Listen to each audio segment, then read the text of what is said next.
बोलिएगा। आज हम लोग सीखेंगे अमीन के बारे में। अमीन, इसके पहले वाली क्लास में हम लोग जाने थे कि अमीन का अर्थ क्या होता है ना। लेकिन आज हम लोग अमीन के बारे में पूरी डिटेल्स हम लोग जानेंगे कि अमीन क्या होता है, अमीन किसे कहते हैं, आखिर अमीन कहे क्यों, है ना। इस चीज के बारे में हम लोग जानेंगे आज। तो देखिए, अमीन का मतलब होता है एक ईमानदार व्यक्ति। एक ईमानदार व्यक्ति मतलब क्या होता है? ईमानदार व्यक्ति। तो ईमानदार व्यक्ति तो हम लोग जनरली कह दें कि ईमानदार व्यक्ति। अब देखिए यहां पर देखिएगा, देख रहे हैं ना, देखिए लोग खदेरन है, एगो राम लोटन है। अभी कह रहे हैं कि हम ईमानदार हैं, ये कह रहे हैं कि हम ईमानदार हैं। तो अब बताइए कि इनको भी हम कह दे कि अमीन है। अब यहू कह रहे हैं, खदेरन कह रहे हैं, राम लोटन कह रहे हैं कि हम तो ईमानदार व्यक्ति हैं भाई, तो हमरो अमीन कहिए। ऐसा बात नहीं ना है। तो नहीं, देखिए अब ऐसा बात नहीं है। अब गांव के लोग हैं ईमानदार, कह रहे हैं कि हम लोग उनको कह रहे हैं कि वह ईमानदार है, तब उनको ऐसा तो ना कहा जाए कि ईमानदार है तो अमीन है। तो अमीन को इसलिए ईमानदार नाम से संबोधित किया गया क्योंकि अमीन पर लोग जो है विश्वास करते हैं कि हमारी सरजमीन जो है ना, तो सरजमीन को किसी तरह से, किसी भी पैमाने से, किसी भी स्केल से, कोई सा इकाई से माप कर हमें जमीन दे देता है या किसी प्रकार से हमें नक्शा बना देता है, उसको कहते हैं हम लोग अमीन कहते हैं। ऐसा नहीं है कि गांव के व्यक्ति आ गए हैं दो, तो दोनों कह रहे हैं कि ईमानदारे हैं, तो उनको कह रहे हैं कि अमीन बन गया। तो ईमानदार होने से अमीन नहीं ना बनेगा। जब तक वह जैसे कि हमारी सरजमीन को किसी भी एंगल से अगर निकाल देता है, तब उसको हम लोग कहेंगे अमीन। तो देखिए अमीन है ना, तो अमीन एक ईमानदार व्यक्ति है। अमीन एक ईमानदार व्यक्ति है जो किसी भी भूमि या भूखंड को किसी पैमाने से माप कर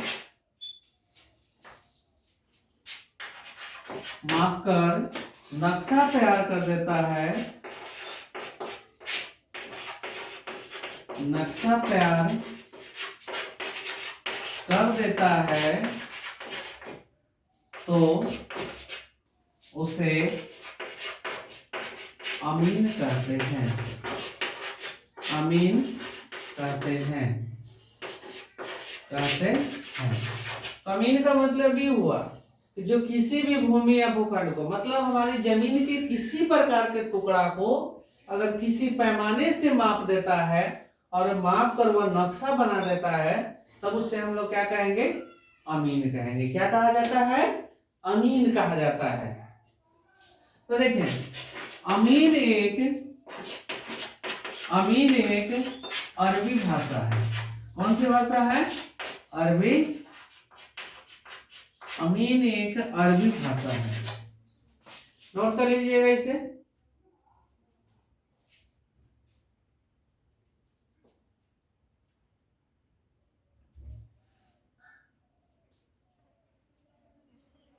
हटा दें। चलिए,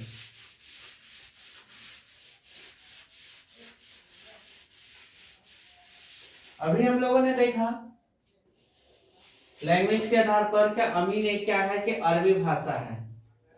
जब इसे हम अमीन को उर्दू में देखिए, उर्दू में अमानत और अंग्रेजी में सर्वेयर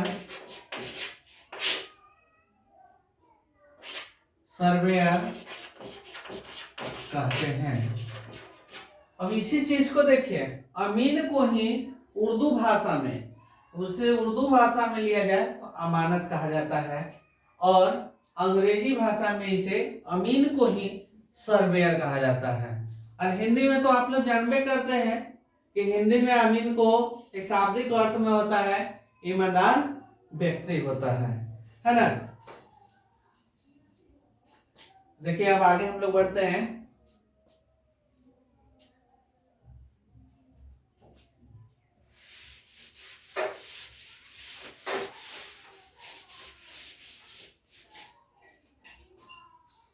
आगे हम लोग देखते हैं पैमाना के बारे में।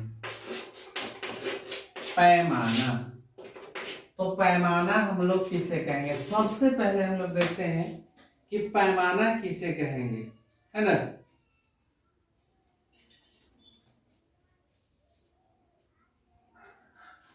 देखिए, सरजमीन मापने वाली, सरजमीन मापने वाली इकाई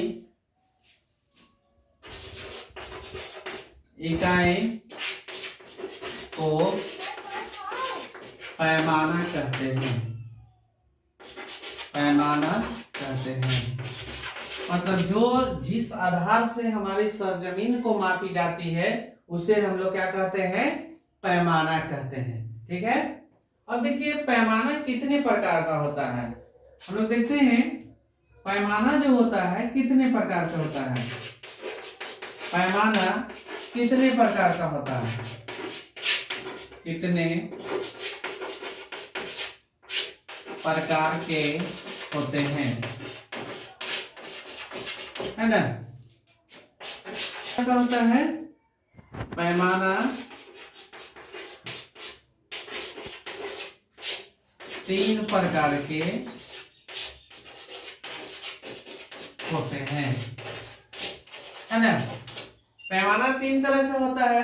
पहला होता है, देखते हैं हम लोग, 16 इंच बराबर 1 मील। कितना? 1 मील। दूसरा होता है 32 इंच बराबर 1 मील।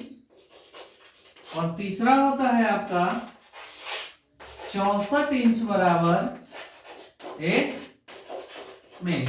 ये तीन प्रकार का पैमाना होता है। 16 इंच बराबर 1 मील, 32 इंच बराबर 1 मील और 64 इंच बराबर 1 मील। अब तीनों का देखिए यहाँ लेवल क्या है? सेम है ना।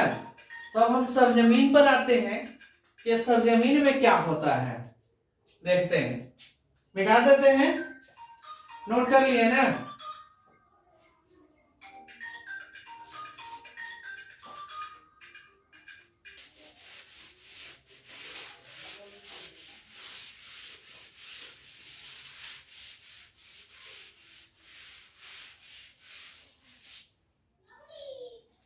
देखिए अब तीनों का लेवल अभी हम आप लोग को बताएं कि सेम होता है ना। कि 16 इंच बराबर भी 1 मील होता है, 32 का भी 1 होता है और 64 का भी 1 होता है।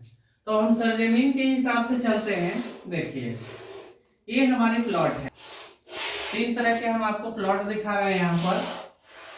तो इस प्रकार से हमारी जो प्लॉट है ना। तो अब हम इसमें चलते हैं। एक हम चलते हैं 16 इंच बराबर 16 इंच, 32 इंच और 64 इंच। देखिए अब यहां पर कह रहा है ये 200 कड़ी है और ये आपका कितना है? 100 कड़ी है। 100 कड़ी है। उसी प्रकार से सभी में 200 कड़ी 100 कड़ी, 200 कड़ी और 100 कड़ी। ठीक है। अब देखिए जमीन क्या 32 इंच का पैमाना चलेगा तो आपका जमीन जो लंबाई जो बता रहा है कि 200 कड़ी है तो लंबाई 200 कड़ी होगा। या 64 इंच में आपका बता रहा है कि 200 कड़ी लंबाई है, चौड़ाई 100 कड़ी है, तो क्या इसमें वास्तविक में ये 200 कड़ी लंबाई रहेगा अथवा नहीं रहेगा। तो अब इस चीज को हम लोग को देखना है कि रहेगा अथवा नहीं रहेगा, है ना। आखिर भाई तीनों का जैसे कि मान अगर बराबर हो रहा है तो 32 में भी यही रहेगा, 64 में भी यही रहेगा, है ना। तो देखिए अब यहां जैसे कि 16 इंच का पैमाना में होता है कि अगर हमारी सरजमीन 10 कड़ी का है तो नक्शा पर भी डिनोट कितना किया जाता है आपका 10 कड़ी का ही। मतलब जैसा आपका जमीन है, जिस आधार से आपका जमीन है, जितना लंबाई और चौड़ाई है उतना ही आपको 16 इंच में नक्शा पर भी दर्शा दिया जाता है। आगे देखिए 32 इंच में, तो 32 इंच में क्या होता है कि सरजमीन 10 कड़ी का होने पर नक्शा इसमें 20 कड़ी का तैयार किया जाता है। नक्शा कितना का बनाया जाता है 20 कड़ी का बनाया जाता है। जमीन मेरा है कितना 10 कड़ी है लेकिन नक्शा कितना का है 20 कड़ी का है। ठीक है। अब यहां देखिए 64 में सरजमीन 10 कड़ी का और नक्शा कितना का है 40 कड़ी का है। सरजमीन 10 कड़ी का लेकिन नक्शा कितना का है 40 कड़ी का है ना। तो जमीन कितना है मेरा 10 कड़ी है ना, लेकिन नक्शा पर दर्शा दे रहा है लोग कितना 40 कड़ी का। क्यों दर्शा रहा है भाई, क्योंकि हमारी जो ऐसे कि सरजमीन जो है नक्शा पर क्या दिखा रहा है कि कंजेस्टेड एकदम दिखाई दे रहा है ना।